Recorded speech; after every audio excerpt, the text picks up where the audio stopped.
Hello everyone, welcome to HVS studies. तो दोस्तों, आज हम अपनी इस वीडियो में पार्ट 4 डिस्कस करने जा रहे हैं 250 GS के क्वेश्चन सीरीज का। तो ये जो रहेगा चौथा पार्ट रहेगा। अगर आपने पहले के पार्ट मिस कर दिए हैं तो उसका लिंक आपको डिस्क्रिप्शन में मिल जाएगा। इसकी एक सेपरेट प्लेलिस्ट बना दी गई है जिसमें सारे पार्ट्स जो होंगे वो डिस्कस करे जाएंगे। हर एक पार्ट में आपको 25 क्वेश्चन डिस्कस करे जाएंगे। टोटल 10 पार्ट्स में ये सीरीज कंप्लीट होगी। तो अगर आपको वीडियो पसंद आए तो वीडियो को लाइक जरूर करें, साथ ही हमारे चैनल को भी सब्सक्राइब कर लें। हर एक इंपॉर्टेंट टॉपिक आपको हमारे चैनल पे कवर कराया जाता है जिसकी सेपरेट वीडियोस आपको चैनल पे मिल जाएंगी। तो चलिए स्टार्ट करते हैं हमारी वीडियो, देखते हैं पहला क्वेश्चन क्या है। तो हमारा पहला क्वेश्चन है, controller and auditor general of India is appointed by the. तो कैग ऑफिसर जो होते हैं ये किसके द्वारा अपॉइंट करे जाते हैं। अब यहाँ पे मोस्ट इंपॉर्टेंट क्वेश्चन ये रहता है कि आर्टिकल जो 148 होता है ये रिलेटेड होता है controller auditor general of India से। ये क्वेश्चन काफी बार एग्जाम्स में पूछा जाता है कि कैग ऑफिसर जो होते हैं वो कौन से आर्टिकल से उनके बारे में बताया गया है। तो आर्टिकल 148 आपका आंसर हो जाएगा। अब इनको किसके द्वारा अपॉइंट किया जाता है, तो हमारा आंसर हो जाएगा प्रेसिडेंट। तो प्रेसिडेंट जो होते हैं, इंडियन प्रेसिडेंट जो होंगे उनके द्वारा अपॉइंट किया जाएगा controller auditor general of India को।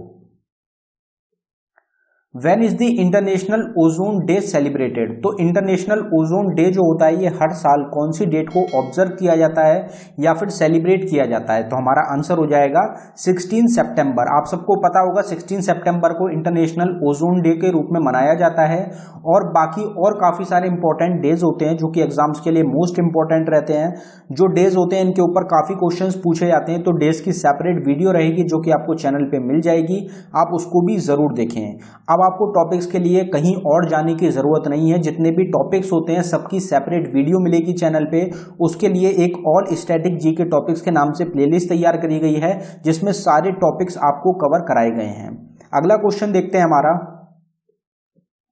Where is the cardamom hills located. तो कार्डमम हिल्स जो है ये कहाँ पे लोकेटेड है। तो हमारा आंसर हो जाएगा केरला। केरला जो स्टेट रहेगी वहां पे लोकेटेड है कार्डमम हिल्स। अब जितनी भी हिल्स होती हैं वो आपको ध्यान रखनी है कि इंडिया में कौन कौन सी हिल्स हैं और वो कौन कौन सी स्टेट में रहेंगी।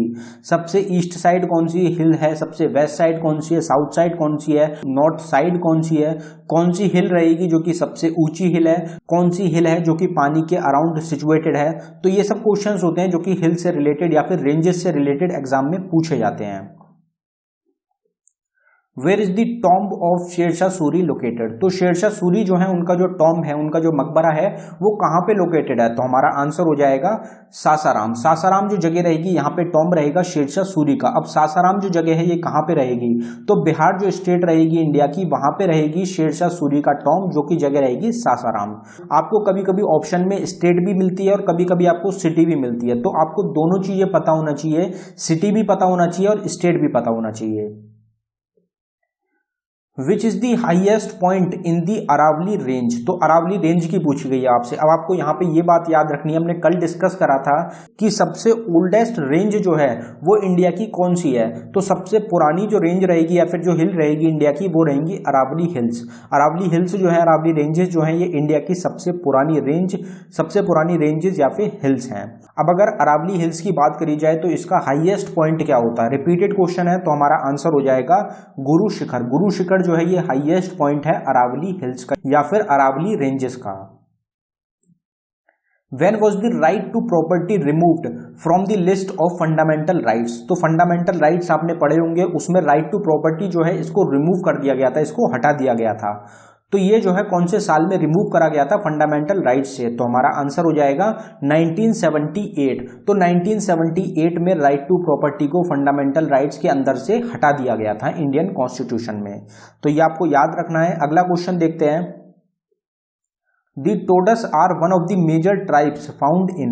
तो टोडस जो है ये एक काफी इंपॉर्टेंट ट्राइब रहती है इंडिया की। कौन सी स्टेट में रहेगी या फिर कौन सी जगह रहती है जो कि टोडस ट्राइब जो है ये पाई जाती है। तो हमारा आंसर हो जाएगा नीलगिरी। तो नीलगिरी एरिया जो रहेगा, नीलगिरी रेंजेस जो है वहां पे टोडस जो ट्राइब है वो मेनली पाई जाती है। Where is the Sultan Azlan Shah cup held every year. तो सुल्तान अजलन शाह कप जो है ये हर साल कहाँ पे होता है, या फिर हम कह सकते हैं कि सुल्तान अजलन शाह कप जो है ये कौन सी कंट्री है जो कि होस्ट करती है। उससे पहले आपके लिए ये जानना जरूरी रहेगा कि सुल्तान अजलन शाह कप जो है कौन से स्पोर्ट्स से रिलेटेड है। तो हॉकी जो स्पोर्ट्स होता है उससे रिलेटेड होता है सुल्तान अजलन शाह कप। अब ये कौन सी कंट्री होस्ट करती है, तो हमारा आंसर हो जाएगा मलेशिया। तो मलेशिया जो कंट्री है वहां पे हर साल होता है सुल्तान अजलन शाह कप। जितने भी ट्रॉफीज रहेंगी, कप्स रहेगी, इसका एक सेपरेट वीडियो बनाई गई है हमारे द्वारा जो कि आपको चैनल पे मिल जाएगी। तो उसमें ये बताया गया है कि ये जो टूर्नामेंट्स होते हैं या फिर ये जो कप्स होते हैं ये किससे रिलेटेड होते हैं, कौन सा स्पोर्ट्स रहेगा जिससे रिलेटेड होते हैं, या फिर कौन सी कंट्री रहेगी जिसके द्वारा इसको होस्ट करा जाता है। और तीसरी चीज ये इंपॉर्टेंट रहती है कि ये जो स्पोर्ट्स होते हैं इनको किसके द्वारा जीता गया। तो ये तीनों चीज जो है उस वीडियो में बताई गई हैं। अगला क्वेश्चन देखते हैं हमारा, Keoladeo national park is located in which state.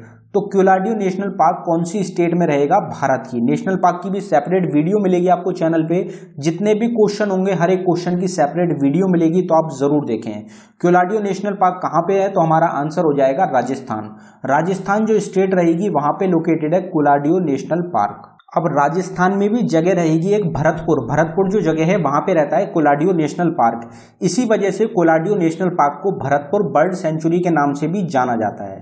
तो ये भी आपको चीज ध्यान रखनी है। अगला क्वेश्चन देखते हैं, When was the Indian Reform Association formed? तो इंडियन रिफॉर्म एसोसिएशन जो है ये फॉर्म करी गई थी कौन से साल में, तो हमारा आंसर हो जाएगा 1870। 1870 में फॉर्म किया गया था इंडियन रिफॉर्म एसोसिएशन को। तो जितनी भी एसोसिएशंस रहेंगी, जितनी भी ऑर्गेनाइजेशंस रहेंगी, चाहे वो नेशनल हो चाहे वो इंटरनेशनल हो, तो उनको आपको डिटेल में डिस्कस करना है। उसको आप डिटेल में एक बार पढ़ें, क्योंकि ये जो क्वेश्चंस होते हैं ये एग्जाम्स में काफी पूछे जाते हैं। Which of the following coast where is Gulf of Mannar is located? तो गल्फ ऑफ मनार जो है ये कहाँ पे है, कौन सी कोस्ट रहेगी स्टेट की जहाँ पे गल्फ ऑफ मनार लोकेटेड है, तो हमारा आंसर हो जाएगा तमिलनाडु। बेसिक क्वेश्चन रहता है, आपको जरूर पता होगा कि गल्फ ऑफ मनार जो है वो तमिलनाडु के कोस्ट पे पाया जाता है। When did Karnam Malleswari get the Padmashri? तो इसका आंसर ज्यादातर हर किसी को नहीं पता होगा, लेकिन कर्नम मल्लेश्वरी जो नाम आ जाता है ये मोस्ट इंपॉर्टेंट क्वेश्चन बन जाता है अपने आप। क्यों बन जाता है इंपॉर्टेंट क्वेश्चन, क्योंकि कर्नम मल्लेश्वरी जो रहेंगी ये पहली भारतीय महिला रहेंगी जिन्होंने रेसलिंग में भारत को ओलंपिक में मेडल दिलाया था। इसलिए ये क्वेश्चन काफी ज्यादा इंपॉर्टेंट क्वेश्चन बन जाता है। कर्नम मल्लेश्वरी जो है और इसलिए इंपॉर्टेंट रहेगा क्योंकि इनको अर्जुना अवार्ड से, राजीव गांधी खेल रत्न अवार्ड से और पद्मश्री अवार्ड से, तीनों काफी बड़े अवार्ड्स रहते हैं इंडिया के, उन तीनों अवार्ड से सम्मानित किया जा चुका है। तो हमारा आंसर हो जाएगा 1999। तो कर्नम मल्लेश्वरी जो है इनको पद्मश्री अवार्ड मिला था 1995 में। और इंडिया का जो सबसे बड़ा ऑनर होता है स्पोर्ट्स की फील्ड में, राजीव गांधी खेल रत्न अवार्ड, वो कब दिया गया था इनको, तो 1995 में इनको कर्नम मल्लेश्वरी को राजीव गांधी खेल रत्न अवार्ड से सम्मानित किया गया था। अब कर्नम मल्लेश्वरी ने जो भारत को मेडल दिलाया था रेसलिंग में ओलंपिक में, वो कब दिलाया था, तो वो दिलाया था 2000 में। ये भी आपको ध्यान रखना है, 2000 में कर्नम मल्लेश्वरी के द्वारा मेडल जीता गया था ओलंपिक में, जिसके बाद ये पहली महिला रेसलर बन गई थी इंडिया की मेडल जीतने वाली ओलंपिक में। Which among the following rivers was known as Vipasa in the ancient time?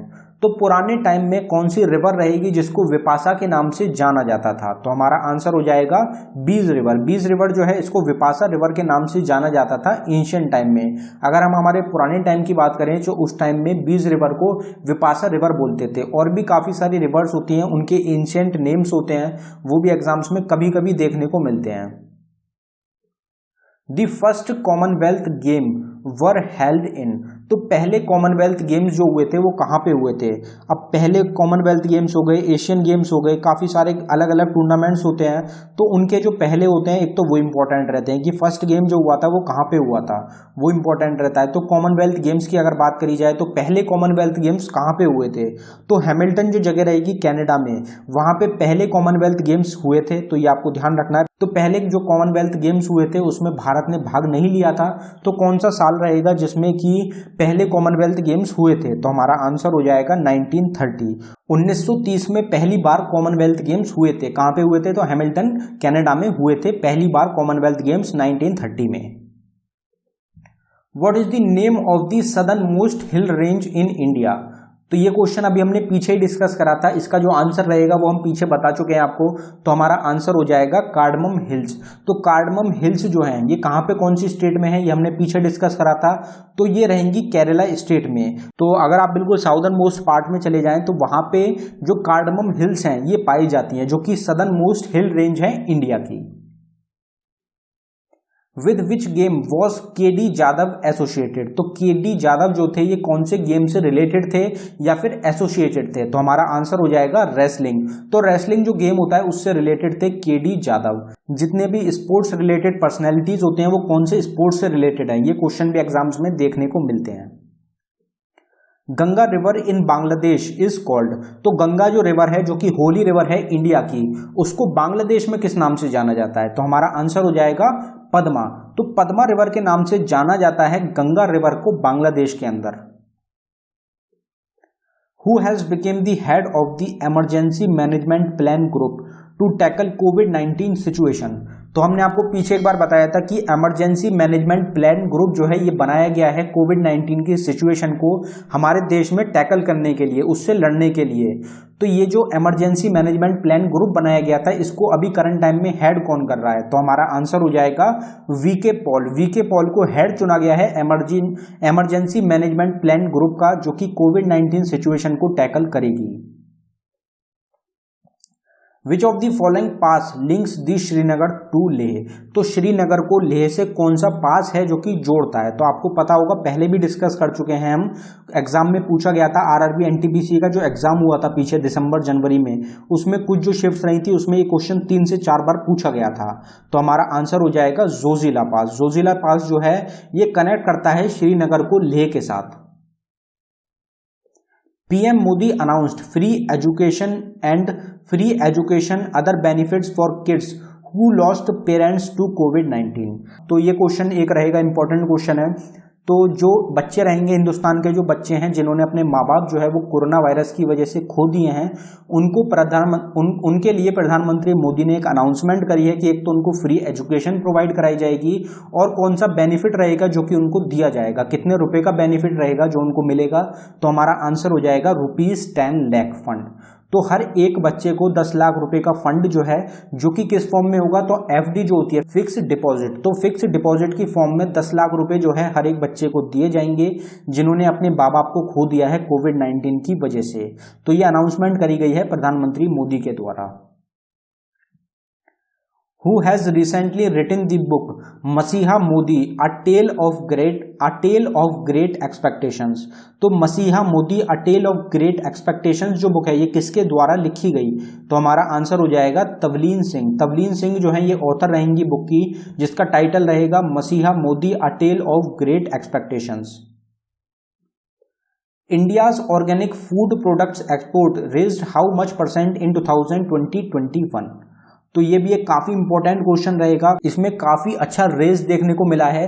तो ऑर्गेनिक फूड जो होता है, जो कि ऑर्गेनिक फूड हमारे यहाँ उगाया जाता है, उसका जो एक्सपोर्ट किया जाता है बाकी कंट्रीज में, उसका जो परसेंटेज है वो बढ़ गया है 2020-21 में। तो वो कितना % बढ़ा है। तो हमारा आंसर हो जाएगा 51%।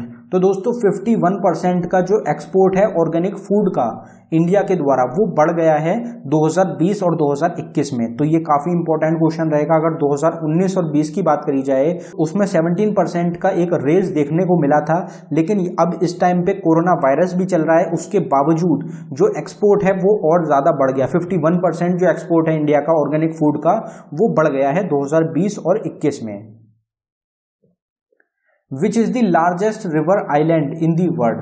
तो दुनिया का सबसे बड़ा रिवर आइलैंड कौन सा है। तो आपको पता होगा मजूली आइलैंड जो है ये दुनिया का सबसे बड़ा रिवर आइलैंड है। कौन सी रिवर पे है, तो ब्रह्मपुत्र रिवर पे ये बना हुआ है। स्टेट कौन सी रहेगी, स्टेट पूछी जाती है तो भारत की जो आसाम स्टेट रहेगी वो स्टेट रहेगी जहां पे मजूली आइलैंड को माना जाता है, गिना जाता है। Who has won gold in Asian boxing championship 2021। तो एशियन बॉक्सिंग चैंपियनशिप 2021 में किसके द्वारा गोल्ड मेडल जीता गया, जो हमको ऑप्शन दिए गए हैं। तो हमारा आंसर हो जाएगा संजीत कुमार। संजीत कुमार जो हैं इनको एशियन बॉक्सिंग चैंपियनशिप 2021 में गोल्ड मेडल दिया गया है। Dash is the tube that carries urine from the kidney to the urinary bladder. तो हमारा जो यूरिन होता है उसको कौन सी ट्यूब होती है जो कि किडनी से यूरिनरी ब्लैडर में लेके जाती है, तो हमारा आंसर हो जाएगा यूरेटर। यूरेटर जो होती है ये एक ट्यूब होती है जो कि यूरिन को किडनी से लेके यूरिन ब्लैडर तक लेके जाती है, तो इसका नाम रहेगा यूरेटर। तो ये आपको ध्यान रखना है। तो दोस्तों ये था हमारी वीडियो का आखिरी क्वेश्चन। अगर आपको वीडियो पसंद आई हो वीडियो को लाइक जरूर करें, साथ ही हमारे चैनल को सब्सक्राइब कर लें और साथ ही बेल आइकन को जरूर दबाएं जिससे कि हर एक वीडियो का नोटिफिकेशन आपको मिल सके। और दोस्तों हर एक टॉपिक जो भी इंपॉर्टेंट टॉपिक रहेगा आपके एग्जाम के लिए उसके ऊपर सेपरेट वीडियो मिलेगी आपको हमारे चैनल पे, जो कि आप ऊपर आई बटन पे क्लिक करके देख सकते हैं। साथ ही उनका लिंक आपको डिस्क्रिप्शन में भी प्रोवाइड कराया गया है। और यहाँ पे एक मोस्ट इंपॉर्टेंट बात ये रहेगी कि 2000 क्वेश्चंस की ई बुक तैयार करी गई है हमारे द्वारा, जिसपे आपको फ्लैट 67% ऑफ प्रोवाइड कराया जा रहा है। इसमें 500 साइंस के क्वेश्चन होंगे, 500 करंट अफेयर्स के, 500 स्टैटिक जीके के और 500 जनरल नॉलेज के। तो ये जो रहेगा ये आपको सिर्फ 99 रुपए में प्रोवाइड कराया जा रहा है। अगर आप इंटरेस्टेड हो बाय करने के लिए तो इसका लिंक आपको डिस्क्रिप्शन में मिल जाएगा, आप डायरेक्टली डिस्क्रिप्शन में जाके इसको बाय कर सकते हैं। धन्यवाद दोस्तों।